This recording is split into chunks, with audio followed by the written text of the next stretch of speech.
Okay, pertama terima kasih kerana sudi datang untuk liputan jemputan media kita ni.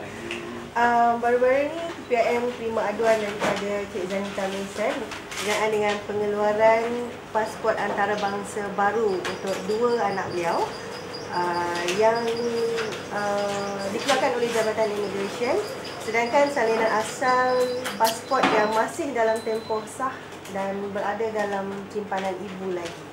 Untuk maklumannya juga, Zanita dapat tahu pasport ni dikeluarkan bila suami dia yang dia dan suami sekarang sedang dalam proses perceraian membawa boleh tuan edarkan membawa anak ke Thailand. Ya, dia bawa anak ke Thailand, keluarkan pasport baru, dan pasport asal masih ada lagi dalam simpanan ibu.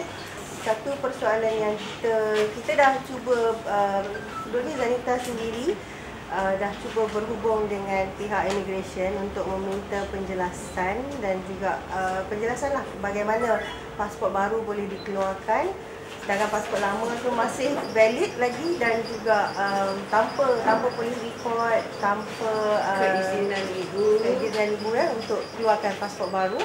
Itu yang berlaku. Dan satu lagi juga, bila Zanita pergi pada immigration ada memberi janji yang mereka nak tahan bapa dan juga anak masa masuk ke dalam negara kembali, tapi itu pun tidak berlaku. Jadi kita dah minta immigration tahan, bukan kita nak tahan untuk tahan. No, that's not the right thing. Kita ada certain guideline yang kita faham, kita ada certain garis panduan yang kita kena ikut. Maksudnya kalau pasport hilang kita kena buat police report. Kalau kita nak buat baru, ada prosedur-prosedur dia yang kita kena ikut. Kalau dah tamat tempoh kita kena bawa pasport lama, kena gunting, buat pasport baru. Itu prosedur yang digariskan oleh Jabatan Immigration. Jadi bila ini tidak diikuti, kita risau dia boleh menyumbang kepada masalah yang lebih besar lagi. Contohnya macam pemerdagangan manusia. Ya.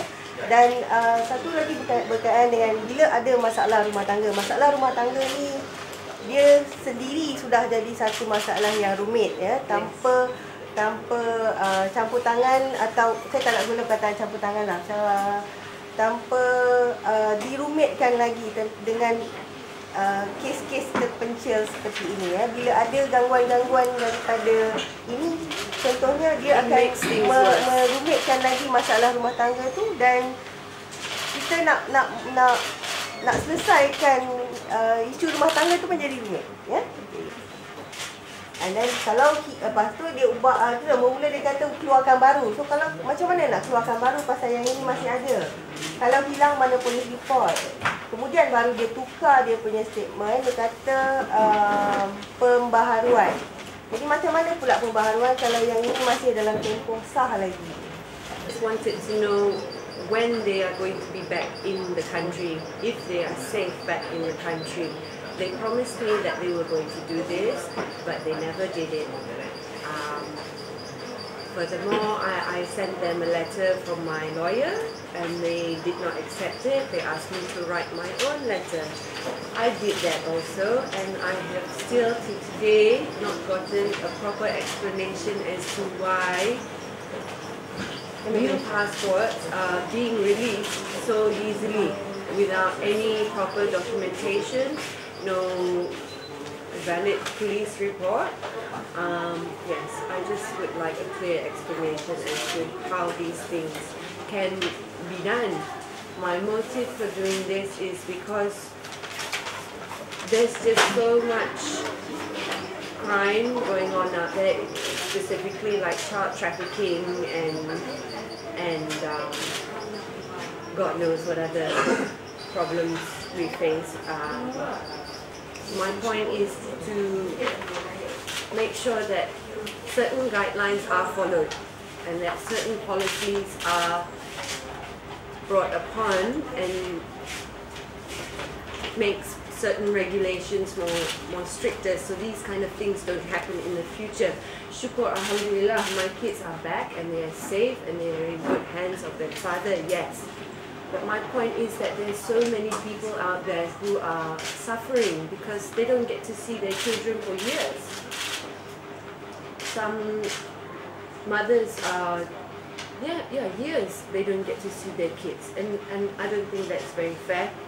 Just because certain people do not follow the right regulations and policies, and I'm not here to point fingers or the blame. There's only one direction that my finger points, and that's to God Almighty above.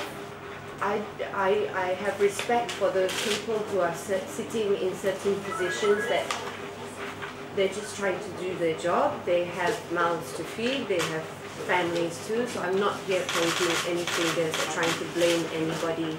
I'm just here to get an apology and to make sure that certain guidelines are followed in the future for the safety, not only for everybody, for the future of the children, and they're safe and they're happy. I just want to also ask the public to follow the regulations of the immigration. If they tighten regulations on why passports are so difficult to be attained, it's not trying to make your life more difficult, it's for your own protection. It's so these kind of things don't happen to your children. So we have to support the immigration at the same time and follow what we need to do in order to protect our children. Kita di PPIM memandang benda ni dah atas laporan daripada Cik Zanita. Cik Yes. Jadi kita minta Ketua Pengarah Immigration siasat. Siasat, kita kata siasat benda ni mungkin berlaku ketirisan di kalangan pegawai-pegawai. Jadi kita minta Datuk Ketua Pengarah siasat supaya benda ni macam tadi diberitahu oleh Dr. Mazlina adalah kisah rumah tangga. Jadi kalau benda ni berlaku, proses untuk pendamaian lagi menyusahkan lagi. Pasal apa? Ada pihak yang boleh keluar negara tanpa pemantauan begini.